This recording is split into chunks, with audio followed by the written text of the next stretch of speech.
ব্যক্তির একাধিক চেয়ার, কাছাড়ের ডিসি অফিসে তুঘলকি কাণ্ড। দুটি শাখার দায়িত্বে থেকেও প্রবীর কর্মীর পদোন্নতি, বাবু সিন্ডিকেট ঘিরে নয়া বিতর্ক।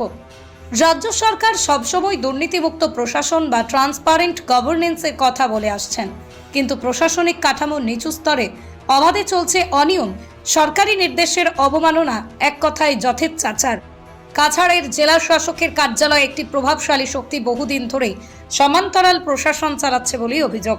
বাবু সিন্ডিকেট নামে বহুল পরিচিত এই সিন্ডিকেট প্রশাসনিক ব্যবস্থাকে এমনভাবে পরিচালিত করছে যেখানে অনেক সময় জেলা শাসককে পর্যন্ত বিভ্রান্ত হতে হচ্ছে। আসন্ন বিধানসভা নির্বাচনে এই সিন্ডিকেট এবং এর মূল মাথাগুলো ব্যাপক প্রভাব বিস্তার করে নির্বাচনী ব্যবস্থাকে ভুল পথে পরিচালিত করতে পারে বলে আশঙ্কা তৈরি হয়েছে। বর্তমানে কাছাড়ের জেলা প্রশাসনে এক কর্মকর্তার পদোন্নতি এবং দায়িত্ব বন্টনকে ঘিরে নতুন করে বিতর্কের সৃষ্টি হয়েছে।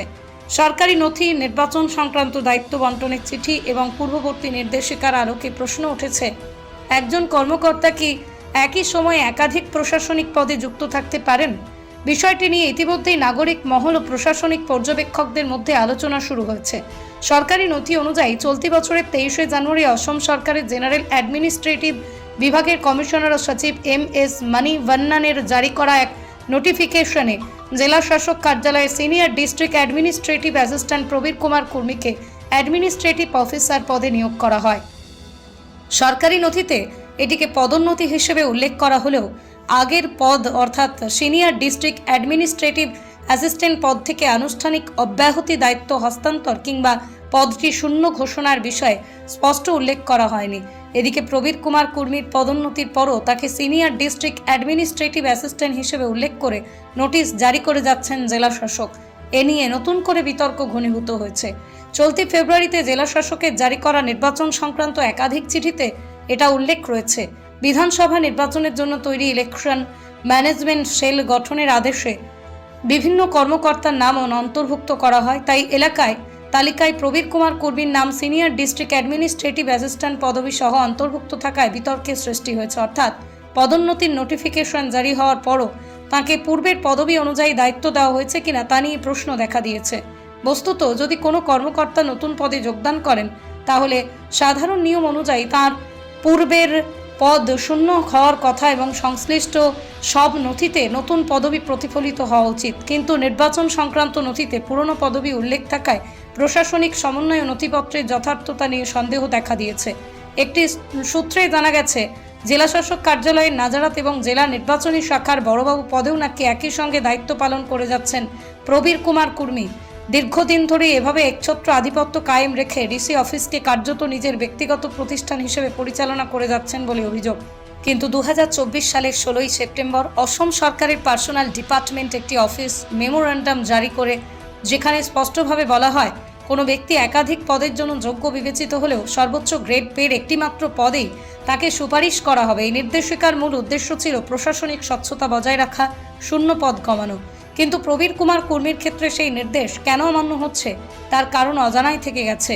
যেখানে দুটি পদ বা টেবিল এক ব্যক্তির কাছে থাকতে পারে না, সেখানে প্রবীর কুমার কর্মীকে নাজরাত নির্বাচন শাখার দায়িত্বের পাশাপাশি এবার অ্যাডমিনিস্ট্রেটিভ অফিসার পদে নিয়োগ করা হয়েছে। ফলে সরকারি নির্দেশের বাস্তব প্রয়োগ নিয়ে প্রশ্ন উঠেছে। অন্যদিকে প্রবীর কুমার কর্মীর বিরুদ্ধে রয়েছে বিভিন্ন গুরুতর অভিযোগ। জেলা প্রশাসনের গাড়ি সরবরাহ এবং তার রক্ষণাবেক্ষণের দায়িত্ব তিনি ব্যক্তি পর্যায়ে চালাচ্ছেন বলে অভিযোগ। কোনো টেন্ডার আহ্বান ছাড়াই লাইসেন্সহীন অপারেটরের মাধ্যমে তিনি নাকি গোপনে গাড়ি ভাড়া দেন, যার বিনিময়ে নামে বেনামে অর্থ আদায় করেন বলে অভিযোগ। শুধু তাই নয়, গাড়ি রিপেয়ারিংয়ের নামেও সরকারি অর্থের অপচয় হচ্ছে বলেই দাবি সূত্রের। 2021 সালের বিধানসভা নির্বাচনের সময় কাছাড় জেলায় যারা নির্বাচন সংক্রান্ত কাজের বরাত পেয়েছিলেন তাদের অনেকেই জানিয়েছেন পেমেন্ট সংগ্রহে তাদের কমিশনের নামে মোটা অঙ্কের অর্থ দিতে হয়েছিল। এরকম একজন করিতকর্ম ব্যক্তির পদোন্নতি নিয়ে আবার নতুন করে বিতর্ক দেখা দেওয়ায় বিষয়টি ব্যাপক আলোচিত হচ্ছে। এখানে প্রশ্ন উঠেছে আরও কয়েকটি বিষয়ে। প্রথমত, প্রবীর কুমার কর্মী কি আনুষ্ঠানিকভাবে নতুন পদে যোগদান করেছেন? দ্বিতীয়ত, তাঁর পূর্বের পদগুলি কি সরকারি নিয়ম মেনে শূন্য ঘোষণা করা হয়েছে?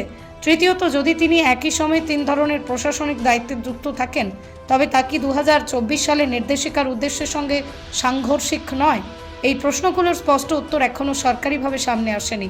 সচেতন মহলের অনেকেই বলছেন বিষয়টি শুধুমাত্র একজন কর্মকর্তার পদোন্নতির প্রশ্ন নয়, বরং প্রশাসনিক স্বচ্ছতা ও নীতিগত সামঞ্জস্যের বিষয়। সরকারি নির্দেশ জারি হওয়ার পরও যদি বাস্তবে অস্পষ্টতা থাকে তাহলে তা জনস্বার্থের প্রশ্ন হয়ে দাঁড়ায়।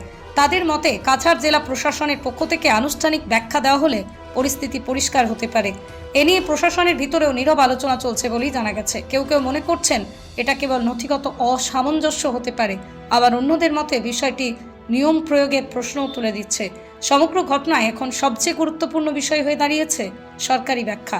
কারণ সরকারি নথিতে পদোন্নতির কথা উল্লেখ থাকলেও বাস্তব পরিস্থিতি নিয়ে যে প্রশ্ন উঠেছে তার উত্তর না পাওয়া পর্যন্ত বিতর্ক থামার সম্ভাবনা কম।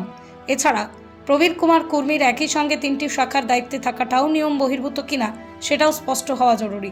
প্রতিটা বিষয়ে কাছাড় জেলা প্রশাসনের তরফে পূর্ণাঙ্গ আনুষ্ঠানিক অবস্থান প্রকাশ করা এখন সময়ের দাবি বলেই মনে করছে সচেতন মহল।